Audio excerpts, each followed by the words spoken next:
Good afternoon, my dear JEE and NEET aspirants. Welcome to Aryan Achievers Academy, Nasropet. Today, I am going to explain NEET 2026 question. ఇక్కడ question ఏమి ఇచ్చారంటే identify the correct statement about ClF3 molecule అన్నారు. ClF3 molecule కి సంబంధించినటువంటి కొన్ని statements ఇచ్చాడు. ఈ statements లో ఏది కరెక్ట్ అనేది ఫైండ్ అవుట్ చేయమంటున్నాడు. ఇక్కడ స్టేట్మెంట్ చూడండి. It has a first statement ఏమి ఇచ్చారంటే it has a trigonal pyramidal geometry with 2 loan pair on chlorine atom. అంటే ఇక్కడ 4 ఆప్షన్స్ లో కూడా ఏమి ఇచ్చాడంటే జామెట్రీ ఇచ్చాడు. తర్వాత సెంట్రల్ ఆటమ్ అయినటువంటి క్లోరిన్ అయిన ఎన్ని లోన్ పేర్స్ ఉన్నాయో ఇచ్చాడు. Number of lone pairs on central atom, తర్వాత దాని యొక్క జామెట్రీ ఇచ్చాడు. ఓకే, సో ఇప్పుడు మనము ఫస్ట్ ClF3 మాలిక్యూల్కి హైబ్రిడైజేషన్ ఫైండ్ అవుట్ చేయాలి. అంటే మనము జామెట్రీని ఫైండ్ అవుట్ చేయాలి అంటే హైబ్రిడైజేషన్ తెలుసుకోవాలి. సో హైబ్రిడైజేషన్ మనము షార్ట్ కట్ మెథడ్లో ఎలా ఫైండ్ అవుట్ చేయొచ్చు అనేది డీటెయిల్గా చూద్దాం. సో మనకి ఇచ్చినటువంటి మాలిక్యూల్ చూడండి, ఇచ్చినటువంటి మాలిక్యూల్ ClF3. ఇప్పుడు ClF3 మాలిక్యూల్లో సెంట్రల్ ఆటమ్ని ఫైండ్ అవుట్ చేయాలి. సెంట్రల్ ఆటమ్ ఏంటి అంటే క్లోరిన్. క్లోరిన్ ని సెంట్రల్ ఆటమ్గా ఎలా ఫైండ్ అవుట్ చేసామనంటే ఇచ్చినటువంటి మాలిక్యూల్లో ఏ ఎలిమెంట్ అయితే సింగిల్ గా ఉంటుందో దాన్ని సెంట్రల్ ఆటమ్గా కన్సిడర్ చేస్తాం. కాబట్టి ClF3 మాలిక్యూల్లో chlorine is the central atom. Okay, so ఇది సెంట్రల్ ఆటమ్. తర్వాత దాని యొక్క గ్రూప్ నెంబర్ని ఫైండ్ అవుట్ చేయాలి. క్లోరిన్ ఎన్నో గ్రూప్ లో ఉంటుంది అంటే 17th గ్రూప్. అంటే దీనిలో ఉన్నటువంటి వ్యాలెన్సీ ఎలక్ట్రాన్స్ ఎన్ని ఉంటాయి అంటే 7 వ్యాలెన్సీ ఎలక్ట్రాన్స్ ఉంటాయి. అంటే గ్రూప్ నెంబర్ కి వ్యాలెన్సీ ఎలక్ట్రాన్స్ ఈక్వల్ గా ఉంటాయి. కాబట్టి క్లోరిన్ లో ఎన్ని వ్యాలెన్సీ ఎలక్ట్రాన్స్ ఉంటాయి అంటే 7 వ్యాలెన్సీ ఎలక్ట్రాన్స్ ఉంటాయి. ఆ 7 వ్యాలెన్సీ ఎలక్ట్రాన్స్ మనము ఇలా క్రాస్ తోటి ఇండికేట్ చేద్దాం. 1 2 3 4 5 6 7 అంటే షార్ట్ కట్ మెథడ్. హైబ్రిడైజేషన్ ని మనము షార్ట్ కట్ లో ఎలా చేయాలి అనేది దీనికి ఎక్స్ప్లెనేషన్. ఓకే, సో ఇట్లా 7 వ్యాలెన్స్ ఎలక్ట్రాన్స్ ని ఇలా డ్రా చేసాం. నెక్స్ట్ స్టెప్ లో ఏం చేయాలంటే సరౌండింగ్ ఆటమ్స్ ఏమున్నాయి, ఫ్లోరిన్స్ ఉన్నాయి. ఎన్ని ఫ్లోరిన్స్ ఉన్నాయి? 3 ఫ్లోరిన్ ఆటమ్స్ ఉన్నాయి. సెంట్రల్ ఆటమ్ కి ఫ్లోరిన్ సింగిల్ బాండ్ ద్వారా కనెక్ట్ అవుతుంది. సో కాబట్టి ఫ్లోరిన్ 3 ఫ్లోరిన్స్ రాదు. నెక్స్ట్ రిమైనింగ్ ఏమున్నాయి చూడండి, 1 2 లోన్ పేర్స్ ఉన్నాయి.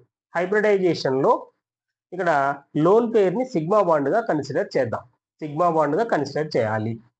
సో ఇక్కడ చూడండి total number of sigma bonds ఎన్ని వచ్చినాయి చూడండి, 1 2 3 4 5 సిగ్మా బాండ్స్ వచ్చినాయి.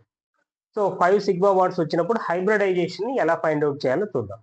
సో జనరల్ గా మనకి S ఆర్బిటాల్ ఒకటి ఉంటుంది, P ఆర్బిటాల్స్ 3 ఉంటాయి. 1 2 3 P ఆర్బిటాల్స్, D ఆర్బిటాల్స్ 1 2 3 4 5 ఇలా రాద్దాం. రాసిన తర్వాత ఇక్కడ సిగ్మా బాండ్స్ ఎన్ని ఉన్నాయి ఫైండ్ అవుట్ చేయండి. 1 2 3 4 5 సిగ్మా బాండ్స్ ఉన్నాయి. సో 1 2 3 4 5 అంటే ఇప్పుడు హైబ్రిడైజేషన్ ఏమవుతుంది? sp3d hybridization sp3d. ఓకే, తర్వాత లోన్ పేర్స్, సెంట్రల్ ఆటమ్ మీద లోన్ పేర్స్ ఎన్ని ఉన్నాయి? 2 లోన్ పేర్స్ ఉన్నాయి. ఓకే, ఇప్పుడు సెంట్రల్ ఆటమ్ మీద 2 లోన్ పేర్స్ ఎక్కడ ఇచ్చారో చూడండి. ఫస్ట్ దాంట్లో 2 లోన్ పేర్స్ అన్నాడు. సెకండ్ దాంట్లో ఓకే 2 లోన్ పేర్స్ ఇచ్చాడు. తర్వాత థర్డ్ లో కూడా 2 లోన్ పేర్స్ ఇచ్చాడు. ఫోర్త్ లో 3 లోన్ పేర్స్ ఇచ్చాడు. కాబట్టి ఇది కాదు ఆన్సర్. మనకి ఎన్ని లోన్ పేర్స్ వచ్చినాయి? 2 లోన్ పేర్స్ వచ్చినాయి. సో కాబట్టి ఈ మూడిట్లో ఏదైనా ఒకటే అవ్వచ్చు. మరి ఇప్పుడు ఏం డిసైడ్ చేయాలి కరెక్ట్ ఆన్సర్ అంటే జామెట్రీని ఫైండ్ అవుట్ చేయాలి.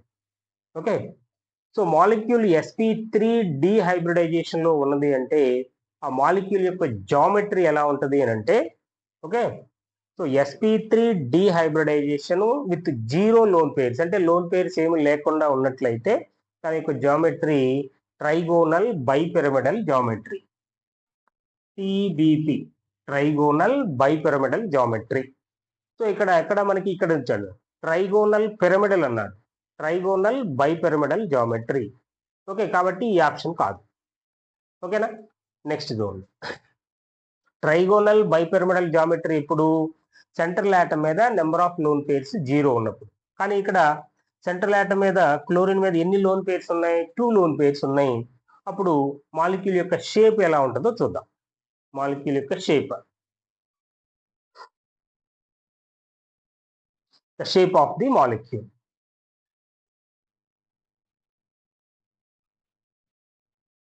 ఓకే, ఇప్పుడు చూడండి.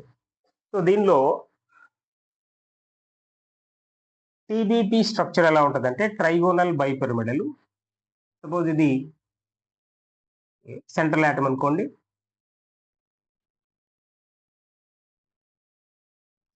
ఇలా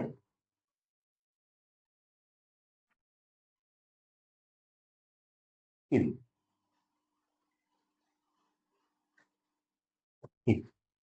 ఇది ట్రయాంగిల్ షేప్ లో ఉన్నది. సో పైనుంచి మనం చూస్తే మాలిక్యూల్ ఒక పిరమిడ్ ఉంటుంది.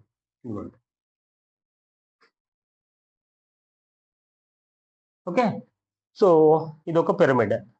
నెక్స్ట్ బిలో ఇది ఒక పిరమిడ్. సో మనకి 2 పిరమిడ్స్ కనిపిస్తున్నాయి. ఈ మధ్యలో ఈ బేస్ ఎలా ఉన్నది అంటే ట్రైగోనల్, ట్రయాంగిల్ షేప్ లో ఉన్నది. సో టోటల్ గా దీన్ని ట్రైగోనల్ బైపిరమిడల్ జామెట్రీ అంటాం, విత్ 0 లోన్ పేర్స్. కానీ మనం తీసుకున్నటువంటి మనకి ఇచ్చినటువంటి మాలిక్యూల్లో ఎన్ని లోన్ పేర్స్ ఉన్నాయి? 2 లోన్ పేర్స్ ఉన్నాయి. సో ఇప్పుడు ఇక్కడ టీబీపీలో 2 టైప్స్ ఆఫ్ బాండ్స్ ఉంటాయి. ఒకటి యాక్సియల్ బాండ్స్, రెండవది ఈక్వటోరియల్ బాండ్స్. యాక్సియల్ బాండ్స్ అంటే దీనికి ఈ ట్రైగోనల్ ప్లేనార్ కి above the plane, below the plane. Above ఉన్నటువంటిది ఒకటి, బిలో ఉన్నటువంటిది ఒకటి. ఈ రెండింటిని యాక్సియల్ బాండ్స్ అంటాం. These 2 are axial bonds. ఈ మూడింటిని ఈక్వటోరియల్ బాండ్స్ అంటాం. ఓకే, సో ఒక రూల్ ఏంటి అంటే మాలిక్యూల్లో లోన్ పేర్స్ కానీ డబుల్ బాండ్ కానీ ఉంటే అది ఏ పొజిషన్ లో ఉంటుంది? ఈక్వటోరియల్ పొజిషన్ లో మాత్రమే ఉంటుంది. అంటే ఇప్పుడు మనము ఈ ClF3 మాలిక్యూల్ కి ఈక్వటోరియల్ పొజిషన్ లో ఏం డ్రా చేయాలి? 2 లోన్ పేర్స్ డ్రా చేయాలి. డ్రా చేస్తే ఆ మాలిక్యూల్ యొక్క జామెట్రీ ఎలా ఉంటుందో చూద్దాం. The geometry of the molecule.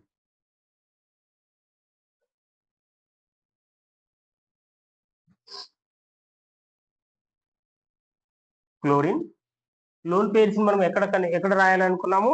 A position లో రాయాలి? ఈక్వటోరియల్ పొజిషన్ లో రాయాలి. చూడండి, ఇదిగోండి, ఇది ఒక లోన్ పేరు. ఎన్ని లోన్ పేర్స్ ఉన్నాయి? 2 లోన్ పేర్స్ ఉన్నాయి. సిగ్మా బాండ్స్ ఎన్ని ఉన్నాయి?